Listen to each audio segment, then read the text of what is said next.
आमको चिंगुड़ी घांट बनवाई यही सब जिनस दरकार। प्रथमे मु नहीं गोटे बड़ साइजर आलू, किछि कखारू, किछि अमृतभंडा, गोटे बैगण, दुईटी पोटल, किछि माटी आलू, किछि कैप्सिकम आउ किछि गाजर, पोई को भल भाव धोईकी मुझे काटी नहीं तार डंक आउ साग को अलग कर देछि। आमर काबुली चना, कला चना, बुट डाली आ मटर को मु ओभरनाइट भिजेकी रखी ताकू बर्तमान आम प्रेसर कुकर रे प्रेसर देदेबा कौन परिबा जल्दी सीझीज सेटा सीझीबनी। तापरे मुझे छोट चिंगुड़ी को भाजिकी रखी अदा रसुन पेस्ट नहीं आउ गोटे टमाटो को काटिकी रखी, दुईटी मीडियम साइजर पियाज को काटिकी रखी, धनिया पत्र लास्ट रे गार्निशिंग नहीं आउ बास्ना पे गोटे ये कंचा लंका को काटिकी नहीं जाइए। तो ये सब सामग्री दरकार। चलतु आज सुंदर रेसिपी को आम आरंभ करवा। बर्तमान मुझे गोटे प्रेसर कुकर बसई नहीं अल्प टिके हलदी आ लुण आड कर सब चना को एथिरे आम आड करदे। तापर आम ये हाई फ्लेम रे गोटे सीटी आ लो फ्लेम रे आ गोटे सीटी दे बंद करदे। से बेसी सीझीज भल लगे तरकारी। मुझे ये गोटे कड़े बसई नहीं अल्प किसी तेल देती। बर्तमान यही तेल रे थरे थरे करके सबू परिवा को भल भाव आम भाजी नेबा। पोई को भी भाजी नेबा। पोई को भाजा द्वारा तार लाड़ुआ अंशटा पलैब। तेल बर्तमान गरम हो जाए। मु प्रथम आलू को आड कर भल भाव चल ने।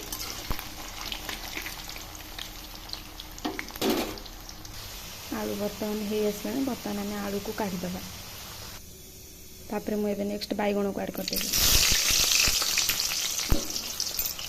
ताकू भी सेमती से टिके नाली होला परे ताकू भी बाहर करदेवे। बैगण भी एबे हो गलानी। आम बैगण को बर्तमान काढ़ीदे। नेक्स्ट बर्तमान एबे मु पोटल को आड करनेबी।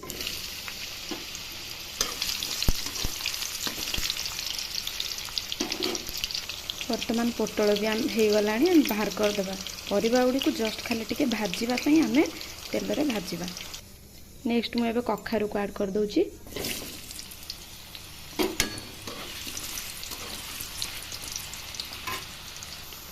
मु गाजर को भी कखारू सहित आड करने कहीं दीटा जाक हवापाई एका समय लगे। बर्तमान ये भी हो गलानी। ताको आम बाहर करदे। नेक्स्ट मुझे अमृतभंडा को आड कर नौची।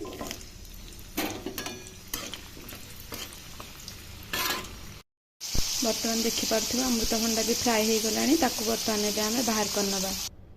नेक्स्ट मु एबे माटी आलू आ पोई को आड कर नौची। कौन पे दीटा जाक लाड़ुआ जिनस एकाथरे भाजी हो जिवो।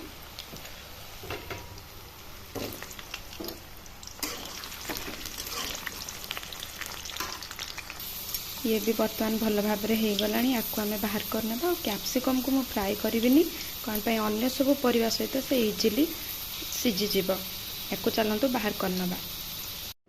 बर्तमान से बड़का तेल रे मु जीरा, दीटा लवंग, दीटा गोलमरीच और दीटा तेजपत्र को आड करदेवी। तापर काटिकी रखिଥିବା पियाज को मु आड कर देछि। ताको भल भाव रे भाजी नेबा गोल्डन ब्राउन हवा पर्यंत।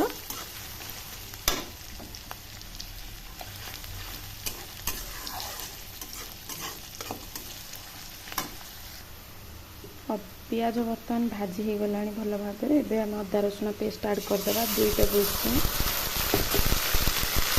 भल भाव में गोलैदे। कुछ समय भाजी होला परे हलदी गुंड और लंका गुंड आड करवा। जस्ट गोटे टेबल स्पून हलदी आउ काश्मीरी लंका गुंड और कलर लंका गुंड मु राग लंका गुंड नहीं जाइए। बर्तमान आम मसला को भल भाव में घोड़े देवा। से टिके सीझिब भल भाव में कषि हाँपाई। बर्तमान मसला टिके कषि ही आसलानी। ये समय एबे मु टमाटो आड करदेवी। गोटे बड़ टमाटो छोट छोट काटी नहीं ताकू बर्तमान मिसेक भल भाव में पुणी कषि हाँपाई देवी।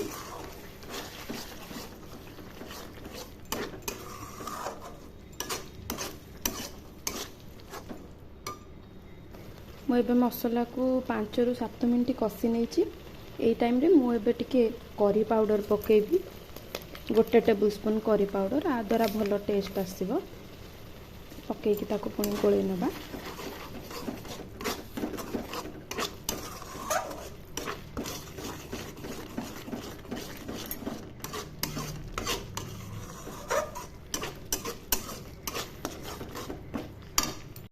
तो मसला एबे आमर भल भाव पूरा कषि हो जाइए देखु।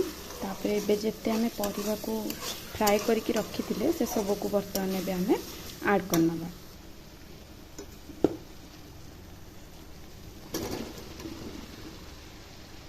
सब को आम भल भाव गोले दबा।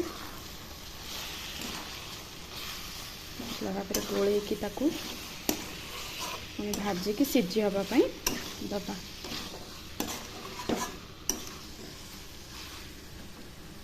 पोईर शाग को भी मुझे ऐड कर देछि ताकू भल भाव गोले दबा और एबे सिझिबा ताई दबा। सिझेकी रखिथिबा मटर को भी एबे ऐड कर दबा।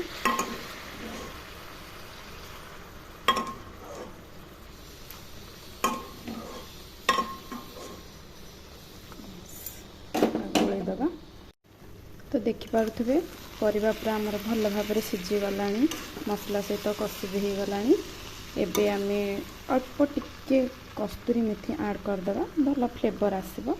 जस्ट 1 टीस्पून ऐड कर देकी ताको भल भाव गोले दबा। 2 मिनट भाजी हला परे चिंगुड़ी ऐड करिकी आमे तापरे एपटे मो गरम पानी बसई नेछि, गरम पानी को ऐड करबा।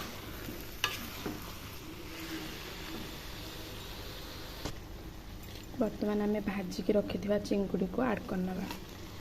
भल भाव गोले दबा मसला सहित। तापर आमे गरम पानी ऐड करबा। मो भल भाव मिसई नेछि। एबे गरम करके रखिथिबा पानी को भल भाव ढालिकी ताकू मिसई दबा। ताकू भल भाव फुटिबा पई दबा। एठी मो एबे किछि गरम मसला पके नउछि ताकू भल भाव गोले देई ताकू घोड़े की लो टू हाई मीडियम ताकू भल भाव आमे फुटिबा पई दबा।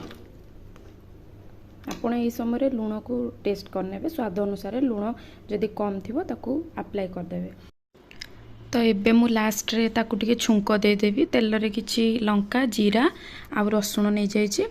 जस्ट कलर लंका गुंड टिके देबी। से भलर टिके हे गला परे मु से छुंकटा को लास्ट रे ऐड कर देबी। टिके ढाबा स्टाइल तड़का तो ऐड कर देकी मु गोले देली। देखंतु एबे केते सुंदर कलर आसी गलानी। आ पोई चिंगुड़ी घांट भी केते सुंदर देखा जाउची। फुटी भी गलानी। मु एतिक रे बंद कर देबी कहीं सी ठंडा हला बेलू को आहुरी बहलिया हो। धनिया पत्र ऐड करनेली। तापरे ताकू लास्ट को धनिया पत्र को मु गोली देकी ताकू लास्ट रे मु घोड़े की बर्तमान रखिदेवी। आपण आपण हिसाब रे झोल भी रखि परिबे, बहलिया भी रखि परिबे। तो मो रेसिपी केमिति लागिला समस्ते कमेंट करिकी जणेबे। पुणी एक सुंदर रेसिपी सहित देखा हबो। रहुची नमस्कार।